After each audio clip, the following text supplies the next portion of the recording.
and thank you for tuning in to Beyond Books today. You are in store for a special episode as I take you on a tour of all the wonderful art pieces throughout the library. When you turn into the library directly off of 10 Mile Road, you will be greeted with this eye-catching librarian statue. Formed out of the international symbol for library, the librarian stands tall at the main entrance as cars enter from 10 Mile Road. The sculpture was designed by artist Jim Havens from Ohio. Stay tuned as I take you on a tour of the whole library and the art that is featured in the library. So come on and come take a look with me. Every time you walk into the library, you are greeted with a beautiful bronze statue of 3 children reading. This cast bronze sculpture was designed by Randolph Rose of Yonkers, New York, and donated by the Friends of the Novi Public Library. Next time you're at the library or at the cafe in the library getting a snack, be sure to look directly behind you for this wonderful piece of art titled Maha Vase. This piece of work was generously donated by the Davio family in memory of longtime library patron Carol Davio. This sweeping, free-form, multi-dimensional sculpture was created by Renee Denauer. Renee has been creating a plethora of unique, free-form, wall and free-hanging sculpture formed of steam-bent hardwood since 1990. The sweeping bent elements are dyed or painted and subsequently glue clamped into rigid forms to be fine finished. Behind me is the Tree of Life, which many of you see when you enter the library, which is located directly behind the circulation desk that you probably see when you check out your books from the library. This piece is made of metal and was donated in memory of the library's dear friend and longtime patron, Myrtle Locke. Myrtle was a member of the Friends of the Novi Library for over 30 years, as well as a library board member from 1988 to 1997. The tree is a representation of the universal symbol for life. Now I will be going to sit down with artist Connie Lunsky, who created all the life tiles that are distributed throughout the library. I am sitting down with local Novi artist Connie Lunsky, and we are in front of all her beautiful pieces of artwork. One in particular, the life tiles that you've probably seen displayed throughout the library. Connie, hi. Hi there. Thank you for sitting down with me today. I'm so excited to talk about your pieces of artwork. One being specifically that I know a lot of library patrons have seen is the life tiles all around the library. But we'll get to that in a little bit. Let's kind of start out with the beginning process of kind of how your art pieces come to life. What is the process that you have to do? Well, let me back it up a little bit. Life tiles came about because of my hobby. I love to travel. And when I retired from education, I said, what am I going to do to continue with my art? And got into tiles. And one tile turned into 1,700. Oh my gosh. And as I went through it, I realized they were telling a story. And it's just kind of a quest for knowledge and a quest for understanding of what we're all about. I think the best way, like you suggested, is look at how do you make clay. Yeah. If you've ever been by a lake and you sank down to your ankles, you had a close encounter with clay. It comes in different colors. It can be red clay, it can be white clay. That's processed. You have clay to work with. You have to wedge out the clay, get the air bubbles out. Okay, then you're ready to go if it has no air bubbles. So you give it a little test with a wire. And just cut it. Take a look. Wow. And let go. Ready to go. I remember that from my ceramics class in high school. Oh, yeah. Yes, I loved doing all that type of stuff. Very cool. So that's the first stage. You kind of have to roll the clay out and then... Well, there's 3 ways to work it. One, you can sculpt it by hand. And this is an example of a Aztec piece. You can see it's just kind of molded, kind of low crude. The additions are added onto it, but you can tell a lot about the Aztecs, what kind of hair they have. He's a drummer. He looks kind of happy, happy kind guy. And it's so interesting the different tools that are available to make art, all the details you can have on it, which is wonderful. Oh, well, you can use any tool you want. The best ones are your hands. Yeah, that's true. The second method is a slab or a coil. You can take the clay, roll it out, add a little slip, which is nothing but clay and water. You score it with the tools, slip it up, just like glue. And then with the tools, you kind of weld them together until you begin to make one solid piece. Okay, From that, you can make almost anything. When we were in China, we were able to visit the emperor's mausoleum. And one day a farmer was plowing his fields, looked down, hit something, it was a head. Oh my He went off gosh. to the police station. By the time they got done, they had 6,000 figures, life-size. Wow. But I brought this to demonstrate the details that you can get in your piece. Can I pick this up? Oh, absolutely. Wow. The emperor had, it's the emperor, the first emperor of China. He had his family, he had 6,000 soldiers, chariots, army, a zoo, etc. But it's one process that clay lasts forever. And this is why we know so much about ourselves, that we can go it. The method I'm working at is slab. You take your clay, you put it between some height, and you just roll it out. You cut it to shape. What you have basically is a canvas to work on. Next step, you dry it. And when you work on it, and I like to work in 3-dimension, that you build it up, or you can take your tools, carve it down. It's a format that tells a lot of stories. So how long does it take to, when it's in the clay stage, to dry? Before you can actually work on it? About a week. About Okay. a week. So you have to put this in the kiln, right, after it's, Well, yeah, or is that just eventually. the end that you do that? No, that's the beginning. At this Okay. point, you can glaze it, put underglaze on it, and you put it in the kiln and you fire it for about 1,200 degrees. When it comes out, it's something totally different. It's solid. It can't be destroyed. This is now called bisque. You can glaze it. This is a piece from Detroit, 1930s, called the Arts and Craft Movement. And Mrs. Perry developed glazes which are like glass mixed with different minerals. You fire it again, and this Indian piece indicates how you can just hand paint it, and it tells a history. So you hand painted that? No, this is an Indian piece. Oh, okay. But you can tell they're in the Bear Clan. They work with the turtles, which was part of their myth creation. And it just tells a little bit about the people. When they left the village, they would destroy all the pots on purpose, but they couldn't destroy them permanently. But you can see, here they used coil, here they used the underglaze of the pots. And this is their throwaway pile. That's really fascinating, the process, how it goes from just clay to this finished product. The time and spent into it, but it comes out really beautiful piece. Oh, thank you. So then these are, Oh, no, this is, at this point, you take your clay, once it's glazed, then you fire it again about 2,000 degrees, cool it down. and you have a kiln in your house, correct? Yeah. Yeah, so you Yeah. probably do this all at your house, and that's a great Backyard hobby, artist. yeah. Yeah. That's really cool. Look how the glazes come out, different color. This is a piece from Israel, kind of a modern piece. But you can get almost any technique. Very cool. And the glazes here at the library, I put with a clear glaze, so it's basically like a glass coating. And I love how they're like 3D dimensional. Very, very cool. Yeah, thank you. Very nice. So these, I mean, if a patron has come in the library, they've seen your beautiful artwork, all the wonderful tiles, and these are a few like examples that you've done for the tiles. So are these, explain a little bit about these, how they work. Well, these are the rejects. These are the ones that didn't make the exhibit. But they don't even look like rejects. They're so nice. They're very lovely. Oh, okay. The tiles, when we get to have a look at the exhibits, are organized in a very specific way. And see the different shapes? Each one is a portion of life. When I got done making tiles, I said, well, this is really telling a story. Let's see how they interlink together. And went through all the different portions of life.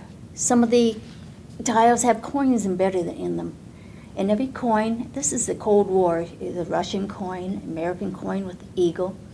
But they tell part of the same story. Usually countries are very proud of what they do, and that's what they put on their coins.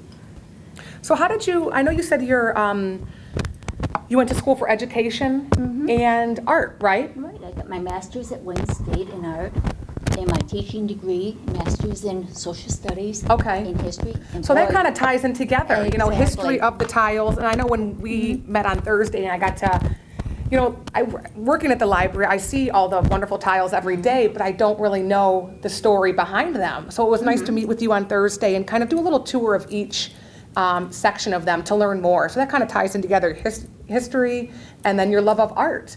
So you traveled the world to make these pieces.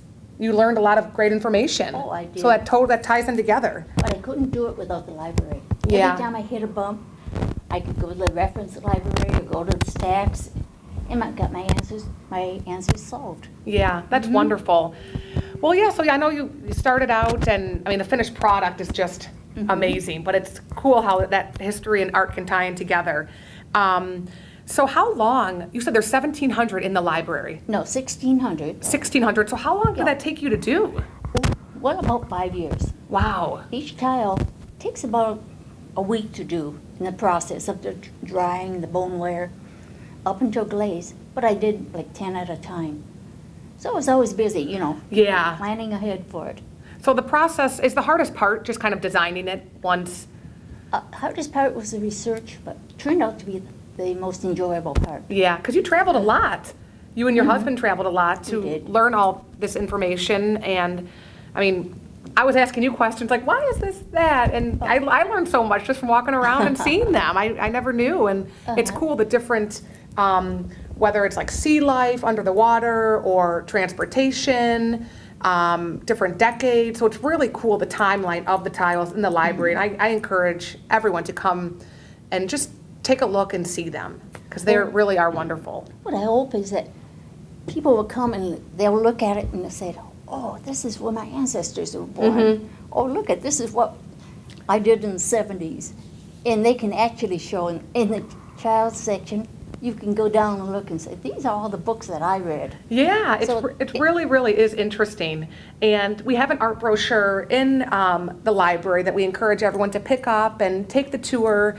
But they really have to see it to see how wonderful your creations are. You really did a great job. Oh, thank you. And so how did, I know this library building's been here for 5 years. How did you get in touch with the library? Like, how did that kind of come about? What? Because we put them up when we first opened in this new building in 2010. But how did that process kind of, your relationship with the library start? Well, a lot of it was when I was in for research and began to talk to Julie, and we saw the common connection between the visual history, and the materials and the books that you have here. It's just a natural fit. Yeah. And she was nice enough to, you know, move the project along. Oh, yeah, that's wonderful. And, you know, we love that people can come and learn from just our pieces of art and the life tiles. And at the library, it's more than just books. You know, Exactly. this art, you know, hopefully can inspire and just spreads people's imagination to learn more. So it's really a true and wonderful asset to this library. We appreciate you doing this. So anything else you want to touch on or add before we leave? Well, I'd like to see that people would come in, and I'll tell you a little bit about the exhibits. I can only go on a few pieces, but they have to come in and explore by themselves. They do, yeah. And we're so lucky to have all these pieces in the library. And it makes people happy, all this art. And like I said, it just Right. inspires them. It's more than books. And we have a lot of wonderful art pieces here, including these life tiles. So, well, thank you so much for sitting down with me today. I learned a lot, and I just really appreciate your time. So, Oh, thank you for having me. thank you, and we will talk soon. Okay. Thank you. I'll probably see you around the library. Yes, definitely. Thank you so much. I am on the second floor of the library in front of the hand-blown glass apples designed by Richard Ritter. Richard is a graduate of Northville High School and the Center of Creative Studies in Detroit. His collections are showcased in the Detroit Institute of Arts, as well as an impressive variety of museums and galleries worldwide. The library's apple sculpture celebrates the city's history of apple orchards and symbolizes knowledge associated with many of the resources at the library. Next time you're at the library, stop on the second floor and be sure to see the wonderful designed apples. Now I am in the local history room here at the library on the second floor, and I am in front of the historical glass etchings.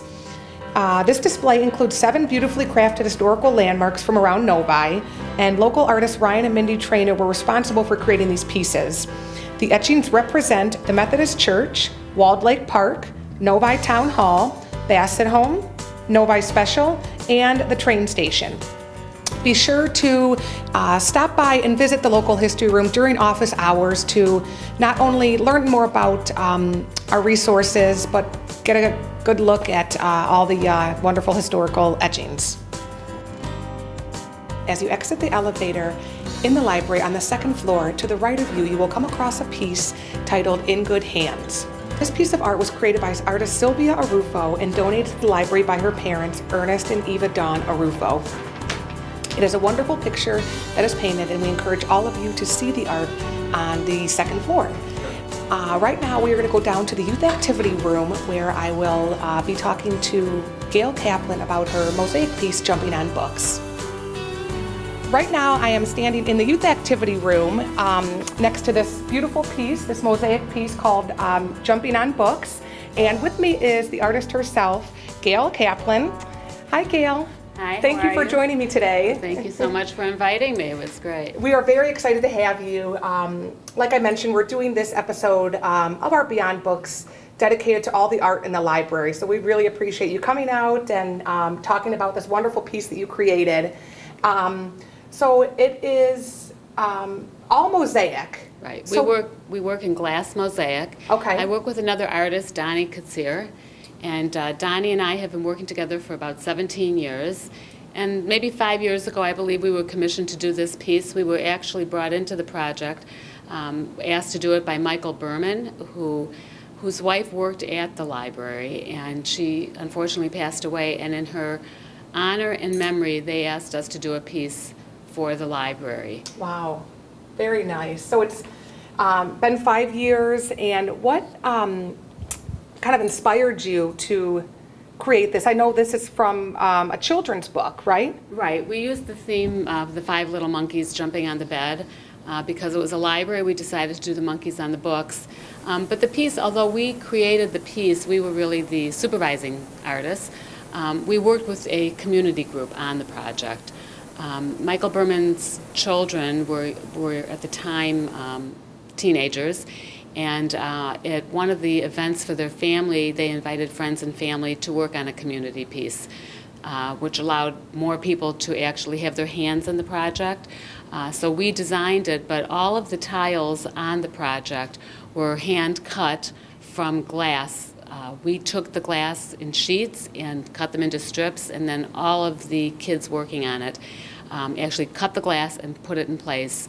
And there's a lot of, although as an artist it's not always easy to sell your work, in doing the community projects, because you're involving so many people, we had a few hundred people work on this. Wow. So it was actually done in 2 phases. It was done first at the family's party, and then also at the library. So people who were in the library were able to participate also. That is amazing. That's truly amazing, especially in Cheryl's memory. It's so wonderful to have this here and have the community come together and work on it like that for this beautiful finished product. And you could see, I mean, each individual piece of glass that makes up this piece of art. The way the community pieces are done is we actually outline the project. So here you see the monkey's clothes, and the different images have an outline, kind of like a coloring book, and then it's up to all the participants to cut the glass and put it in place, and to put it in the right, not just the right color, but also there's a pattern. Here we use different shapes, squares, triangles,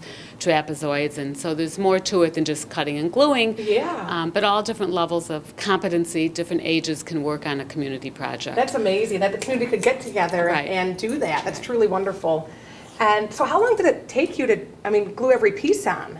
Well, we worked on it in 2 3-hour blocks at the different events, but we also worked on it in my studio. So it's, when you have, 100 people working at a time, you can get things done quickly. Oh, yeah. So if I were doing this in my studio, it would take me a month, but because we had the community and the numbers of people working on it, and it becomes not just an art piece, but it becomes a community effort, and the conversations that take place between the people working on it, that's part of the event. It's community building. And now they can come and enjoy it here at the library. Right. For people to see their work up in a public space in a permanent way is very meaningful.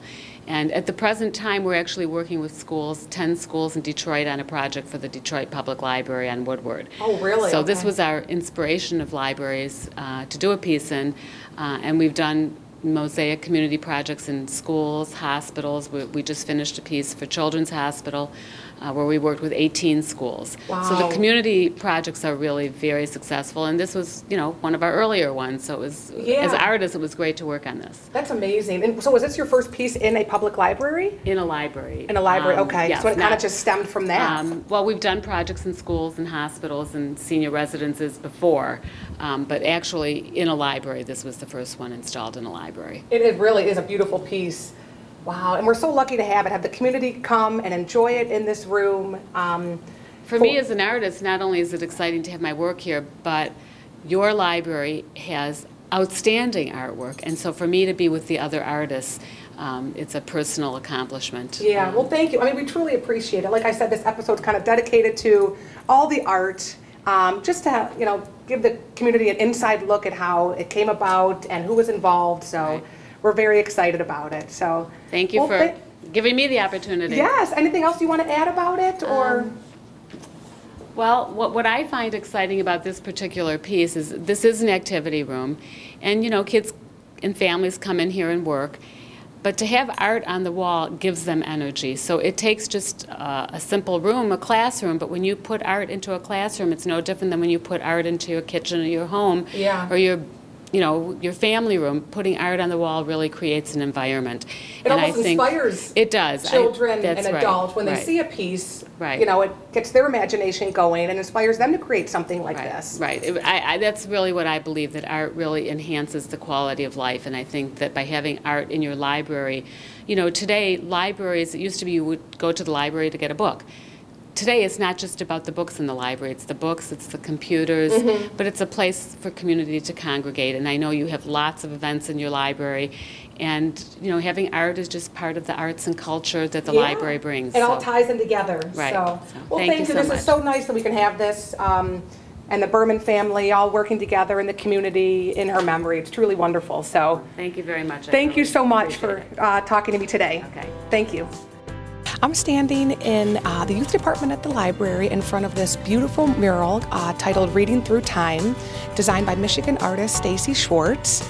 Stacy designed and hand-painted this intricate mural aptly titled Reading Through Time. The mural shows transportation through history, including stories and items of local interest. See if you can pick out the Novi landmarks of your favorite stories in this stunning 3-wall panoramic mural. Next time you're in the youth department at the library, stop by to see this wonderful mural and pick up your favorite read. I'm standing outside on the library's patio in front of the beautiful I Love My Country statue. In honor of their 50th wedding anniversary, this bronze patriotic statue is to commemorate Hugh and Kathy Crawford, longtime Novi residents. Both very active in the community. Hugh and Kathy have a long history of public service for Oakland County and Novi. In lieu of gifts, the Crawfords gave their guests the opportunity to make a donation to the library for the purchase of this statue. This statue was designed by Randolph Rose of Yonkers, New York. Next time you're on the patio enjoying a good book or eating your lunch, be sure to check out this beautiful statue.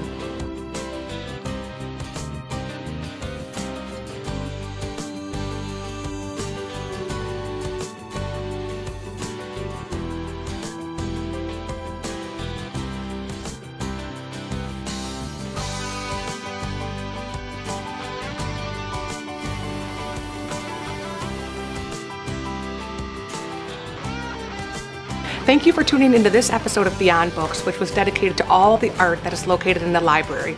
I look forward to seeing you soon around the library, either checking out a book, signing up for a program, or taking a tour to see all the art that was just featured on this episode.